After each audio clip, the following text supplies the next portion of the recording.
Sa noise cancellation mga ka-DJ, ang rate ko po up to 10 ay okay mga ka-DJ, no? Yung kanyang mid and high mga ka-DJ up to 10, i-rate ko po siya ng. So yung bass naman po mga ka-DJ, no, up to 10, i-rate ko po siya ng. Hello mga ka-DJ, so welcome back to DJ Kevs TV. Okay, so ngayong araw mga ka-DJ, ang pag-uusapan po natin ay mag-unboxing at overview lang po tayo mga ka-DJ ng headphone na binili ko po kay Lazada. So ngayon mga ka-DJ, bago po tayo magsimula sa ating topic ngayong araw, gusto ko lang po muna mga ka-DJ na magpasalamat sa patuloy niyo pong pagsuporta sa aking YouTube channel at syempre po sa aking Facebook page. Okay, sa lahat po ng mga bagong bisita ko po dito sa aking YouTube channel, sana po mga ka-DJ, once po na nakatulong po sa inyo lahat ng mga video tutorial ko dito sa aking YouTube channel, sana mga ka-DJ, huwag niyo sanang kalimutan na i-like at i-subscribe po yung video na pinapanood nyo. Maraming salamat po mga ka-DJ.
So yun mga ka-DJ, after nyo pong mapanood yung unboxing, so ito na po siya mga ka-DJ nyo.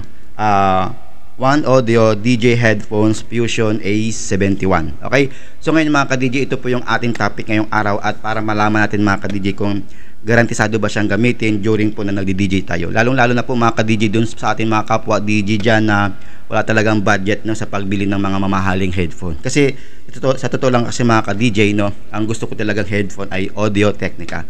So yun nga lang po mga ka-DJ, no, wala pa tayong, medyo hindi ko pa mga ka-DJ kaya mga ka-DJ na bilhin yun. Kaya ngayon mga ka-DJ, ito muna yung binili ko, at pag-usapan natin ngayong araw kung okay ba siyang gamitin bilang isang during po na may may gig tayo or meron tayong event. Okay?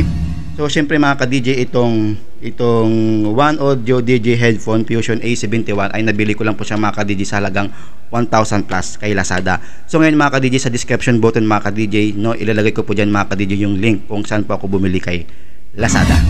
At syempre mga ka-DJ, no, bilang isang DJ, no, napaka-importante talaga sa atin na meron tayong monitor headphone during po na nasa gig tayo or nasa event, para po atin po mapakinggan yung music na ating imimix or yung music na ipi-play during po na nasa event tayo or nasa program tayo. So ngayon mga ka-DJ, magsimula na po tayo mga ka-DJ sa ating overview nitong One Audio DJ Headphone Fusion A71. Let's go!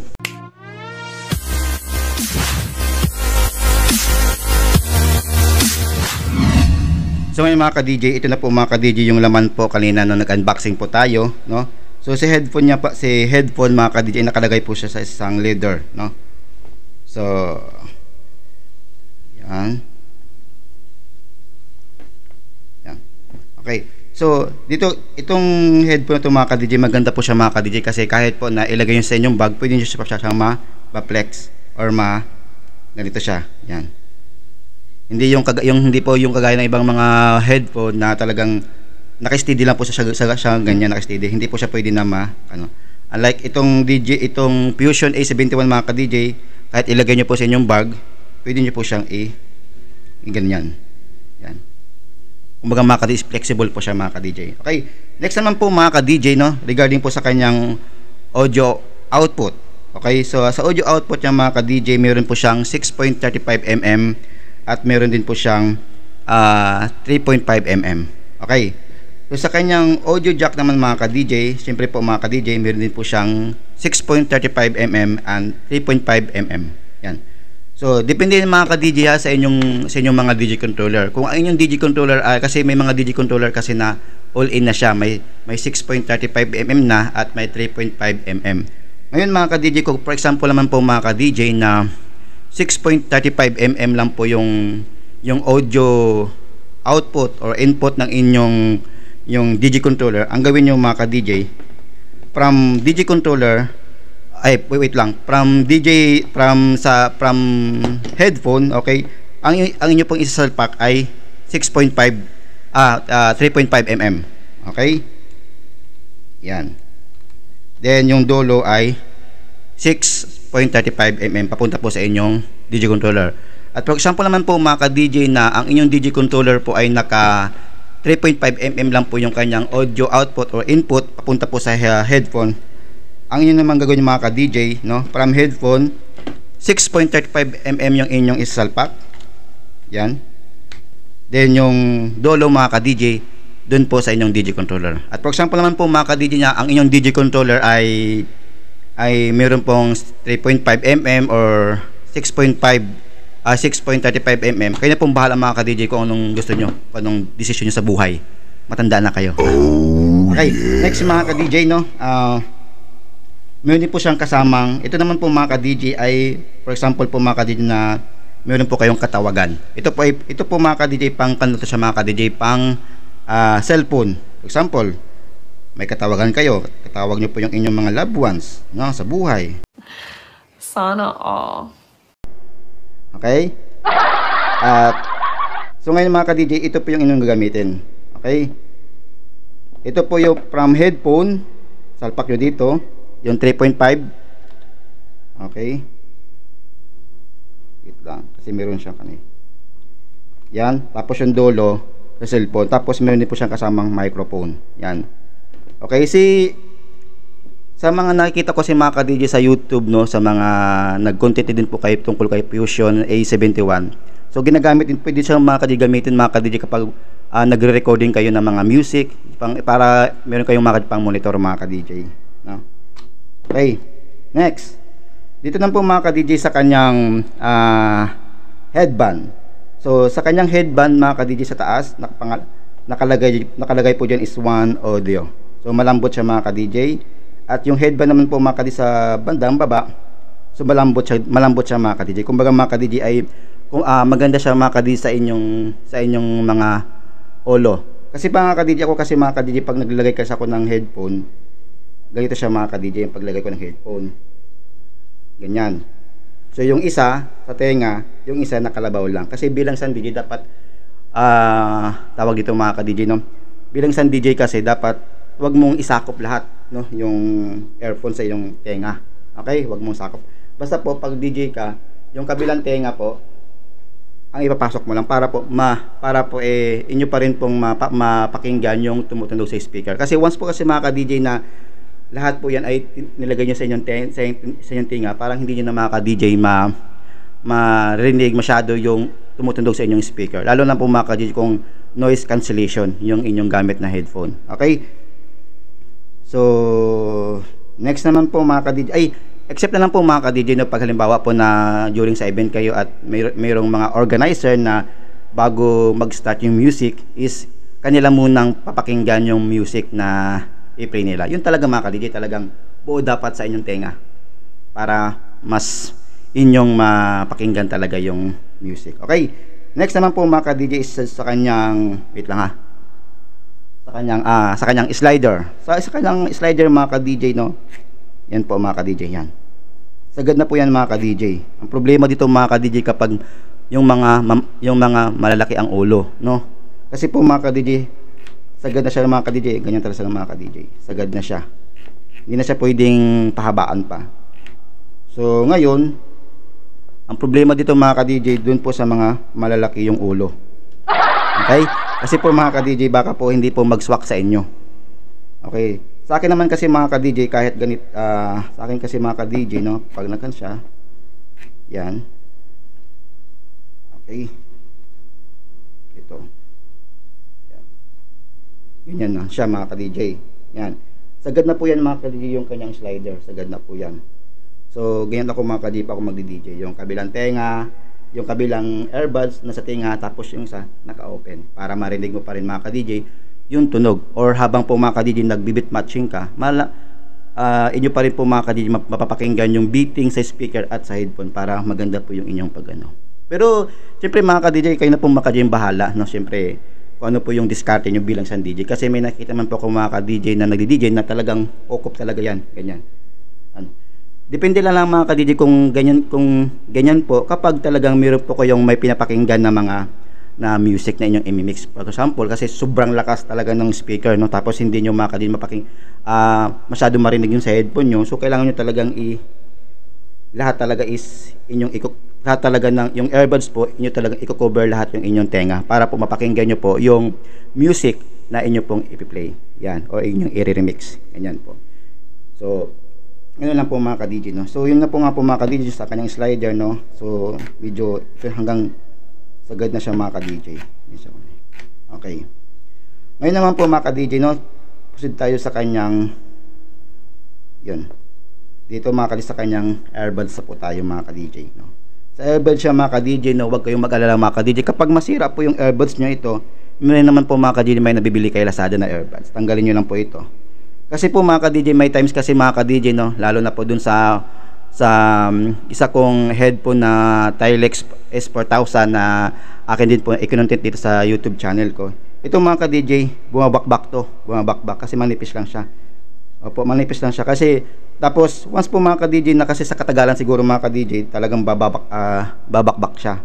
Kumbaga mga ka-DJ, pag halimbawa po mga ka-DJ na bumabakbak siya, may naman po may nabibili na earbuds sa kay Lazada. Okay? So, ngayon ang problema ito mga ka-DJ, ikaw niya lang mga ka-DJ kung anong size niya. Okay? So, syempre po mga ka-DJ, meron siyang yan po. Yan. At syempre mga ka-DJ, maganda din po siya mga ka-DJ kasi flexible po siya. Flexible. Yan. Kahit po mga ka-DJ, ilagay nyo sa inyong bag, okay lang, hindi siya kasi naka-flexible naman po siya. Okay? So ngayon mga ka-DJ, subukan naman po natin mga ka-DJ na i-play siya, no? Gagamitin natin sa iPhone kung malakas ba siya or mahina. Okay? So ngayon mga ka-DJ, dito natin mga ka-DJ malalaman kung talagang quality talaga si Fusion A71 sa kanyang tunog. Okay? So let's go. So ngayon mga ka-DJ, nang atin na pong itatry si Fusion A71, no? Dito natin mga ka-DJ malalaman kung gaano ba kaganda yung kanyang quality ng kanyang tunog. At syempre po mga ka-DJ, after po natin siya ma-play, so mag-rate po ako sa kanya. Okay, mag-rate po ako. Okay, so syempre mga ka-DJ, no, kasi po yung aking new Mark Mixtac FX Pro ay meron din po siyang 3.5 at 6.35 na audio output input. So from headphone, okay, from headphone ang gagamitin ko po ay 6.35. Then papunta po sa DJ controller ko 3.5. Yan.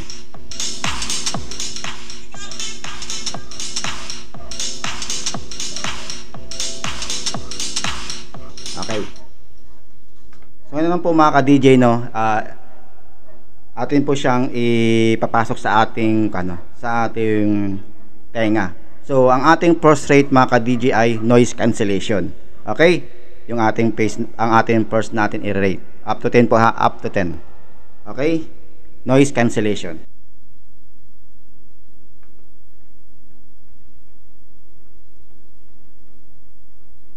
Okay. So, sa noise cancellation mga ka-DJ, ang rate ko po up to 10 ay 9. 9 siya mga ka-DJ, noise cancellation po, 9. Okay? Atin naman pong i-rate yung kanyang bass at yung kanyang mid and high. Okay?